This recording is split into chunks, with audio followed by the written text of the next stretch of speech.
എടാ, lab assistant എക്സാമിന് വേണ്ടിയിട്ട് കെമിസ്ട്രിയിൽ നിന്നുള്ള ഒരു അടിപൊളി ടോപ്പിക് നമുക്ക് പരിചയപ്പെട്ടാലോ? Modern periodic table.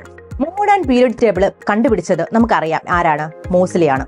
ആധുനിക പീരിയോഡിക് ടേബിളിൽ പ്രധാനമായിട്ടും 18 ഗ്രൂപ്പുകളും 7 പീരിയഡുകളുമാണ് ഉള്ളത്.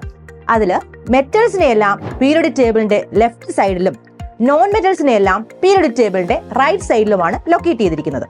പീരിയോഡിക് ടേബിളിലെ ഏറ്റവും ലാർജസ്റ്റ് ആയിട്ടുള്ള എലമെന്റ് ഫ്രാൻസിയമാണ്. എന്നാൽ ഏറ്റവും ചെറിയ എലമെന്റ് ഹീലിയവുമാണ്. ഒരു പീരിയോഡിക് ടേബിളില് ഗ്രൂപ്പില് മുകളിൽ നിന്ന് താഴേക്ക് വരുമ്പോൾ അതിന്റെ അറ്റോമിക് സൈസ് കൂടുന്നു, അതുകൊണ്ട് തന്നെ ഇലക്ട്രോ പോസിറ്റിവിറ്റിയും കൂടുന്നു. അപ്പോൾ ഏറ്റവും ഇലക്ട്രോ പോസിറ്റീവ് ആയിട്ടുള്ള എലമെന്റ് സീഷ്യമാണ്. അതുപോലെ തന്നെ ഒരു പീരീഡിൽ ലെഫ്റ്റിൽ നിന്ന് റൈറ്റിലേക്ക് വരുമ്പോൾ ഇലക്ട്രോ നെഗറ്റീവ് ക്യാരക്ടർ കൂടി വരുന്നു. അപ്പോൾ മോസ്റ്റ് ഇലക്ട്രോ നെഗറ്റീവ് എലമെന്റ് ആരായിരിക്കും? ഫ്ലൂറിൻ. ഏറ്റവും ഹൈലൈറ്റിംഗ് ആയിട്ടൊരു ക്വസ്റ്റ്യൻ ആണ് ഇനി പറയാൻ പോകുന്നത്. പീരിയോഡിക് ടേബിളിൽ ദ്രാവക അവസ്ഥയിൽ കാണപ്പെടുന്ന ലോഹം ഏതാണ്? അത് നിങ്ങൾ കമന്റ് ബോക്സിൽ രേഖപ്പെടുത്തണേ.